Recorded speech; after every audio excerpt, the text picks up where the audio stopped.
Nah, Pancasila itu sendiri selama ini tergantung yang merawat. Pancasila tatkala dirawat oleh Bung Karno, Pancasila itu ditafsirkan oleh Bung Karno sesuai dengan pahamnya.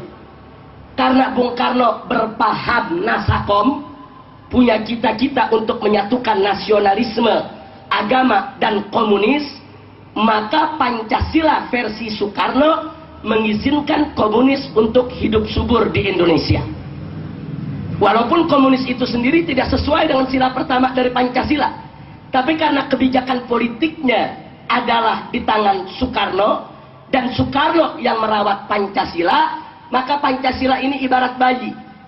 Jadi kalau kita mau sampaikan bayi, ini anak kecil ini tergantung orang tuanya. Mau dibikin Yahudi, mau dibikin Nasrani, atau mau dibikin apa? Pergi, Pancasila seperti bayi ya Pak. Mau dibawa kemana? Nah, karena Soekarno membawa kepada paham nasakom, maka komunis bisa hidup dengan subur di bawah naungan Pancasila versi Soekarno. Begitu Soeharto memimpin, berkuasa di Orde Baru, Soeharto ini berpaham kejawen. Karena itu setiap tafsiran Pancasila selalu dikait-kaitkan dengan keyakinan masyarakat Jawa kuno, saudara. Selalu dikait-kaitkan ke sana. Sehingga sampai muncul pemitosan Pancasila itu sendiri. Sampai di tahun 78 lahir satu agama baru. Walaupun Pak Harto saat itu mengatakan itu bukan agama, tapi dalam prakteknya menjadi agama baru yang kita kenal dengan aliran kepercayaan. Ini agama yang dilahirkan dari pemitosan Pancasila.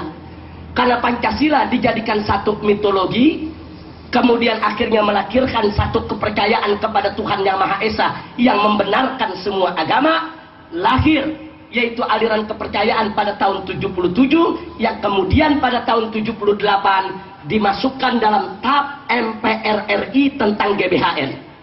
Nah, jadi kita bisa lihat Pancasila tergantung siapa yang rawat. Nah, karena Soeharto seorang anti PKI, maka PKI tidak bisa hidup lagi di bawah Pancasila versi Soeharto ya kawan. Nah, kemudian begitu Soeharto tumbang, masuk ke era reformasi.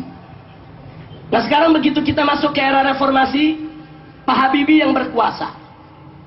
Nah, karena Pak Habibie ini walaupun merupakan sisa-sisa daripada Orde Baru, tapi masih punya visi keislaman. Sehingga di bawah Habibie lahir undang-undang yang membolehkan daerah istimewa Aceh untuk menjalankan syariat Islam yang tidak pernah terjadi sepanjang Orde Lama dan Orde Baru ya kawan. Artinya di sini Habibie menafsirkan Pancasila dengan versi Islamnya, bahwa Pancasila ini harus dirawat dengan rawatan Islam. Karena itu Pancasila tidak boleh dijadikan sebagai penghalang penerapan syariat Islam. Akhirnya syariat Islam gol di Aceh ya kawan. Itu zaman Habibie golnya undang-undang tersebut. Nah, kemudian begitu Habibie tumbang, naik Gus Dur.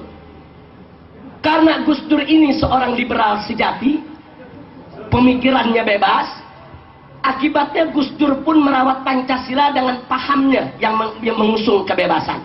Karena itu jangan kaget tatkala Gus Dur mengusulkan supaya TAP MPRS nomor 25 tahun 66 dicabut. Itu TAP MPRS tentang pelarangan PKI, pembubaran PKI dan pelarangan dari paham komunisme. Nah, kenapa Gus Dur minta itu dicabut? Karena Gus Dur itu seorang liberal sejati. Orang mau jadi muslim, mau jadi kafir, mau agamanya gado-gado, mau jadi komunis, itu dianggap hak asasi manusia ya ikhwan. Nah, sehingga Pancasila di bawah asuhan Gus Dur memberi peluang kembali kepada paham-paham semacam itu untuk hidup dengan subur. Makanya jangan kaget kemudian bagaimana partai-partai yang yaitu berhaluan ke kiri-kirian itu bisa hidup dengan bebas, bisa mengekspresikan dengan bebas, bahkan mereka bisa menjadi anggota DPR, kemudian bukan hanya sekedar anggota DPR, menjadi ketua komisi di DPR RI dan berani langsung menulis buku dengan judul "Saya Bangga Jadi Anak PKI". Anak PKI masuk parlemen. Itu ditulis dalam buku. Kita tidak memfitnah. Ada bukunya. Nah, jadi kita bisa lihat ini karena kebebasan yang diusung oleh Gus Dur. Begitu Gus Dur tumbang, naik Megawati. Megawati pemahamannya tidak jauh berbeda dengan sang ayah ya ikhwah. Nah, jadi beliau ini mewarisi daripada paham ayahnya. Jadi bagaimana ayahnya dulu berhaluan kiri di dalam memahami Pancasila, tidak beda. Megawati pun memberikan keluasan kepada paham kiri untuk diterima di bawah naungan Pancasila. Nah, kemudian begitu Megawati tumbang naik SBY saat ini, ini SBY ini, saudara, pada saat kampanye untuk menjadi presiden, beliau punya kontrak politik dengan Partai Keadilan Sejahtera, PKS. Jadi PKS waktu diminta untuk mendukung SBY, menyodorkan 15 kontrak politik. Salah satunya adalah, kalau SBY ingin didukung oleh PKS, salah satunya tidak boleh melakukan dikotomi antara Pancasila dan agama Islam. Karena selama ini yang dilakukan oleh Orde Lama, Orde Baru, dan lainnya selalu melakukan dikotomi antara kedua ini, saudara. Sehingga Islam selalu disuruh berkelahi sama Pancasila. Nah, akibatnya pejuang-pejuang syariat Islam yang terjebak, mereka mengkafir-kafirkan Pancasila, memurtad-murtadkan Pancasila.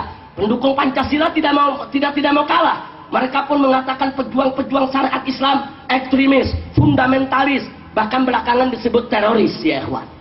Nah, jadi ini satu pertempuran ideologi. Sementara Islam itu sendiri bukan ideologi, tapi merupakan akidah, syariat dan akhlak. Nah, jadi kita lihat di sini, yang ingin saya tekankan di sini sekali lagi dari pengalaman-pengalaman yang sudah saya sampaikan tadi, jangan kita terjebak untuk dihadap-hadapkan dengan Pancasila. Begitu kita terjebak, maka kita akan repot untuk menghadapi segala tuduhan ketimbang formalisasi syariat Islamnya ya ikhwan. Energi kita akan habis, tenaga kita akan habis, akhirnya waktu kita juga akan habis.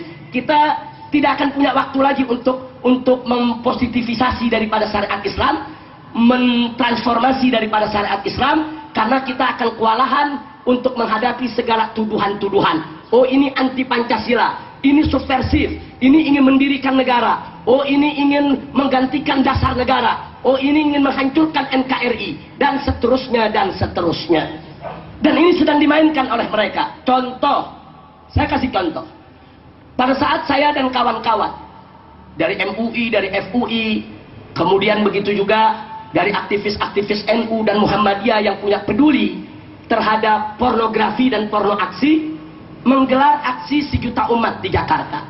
Kita turun, aksi 1 juta umat di Jakarta. Tujuannya apa?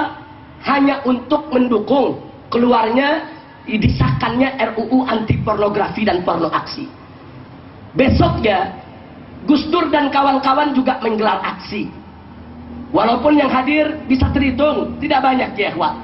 Tapi yang menarik, aksi itu diberikan nama Aksi Bhinneka Tunggal Ika, aksi menyelamatkan Pancasila, aksi menyelamatkan UUD 1945.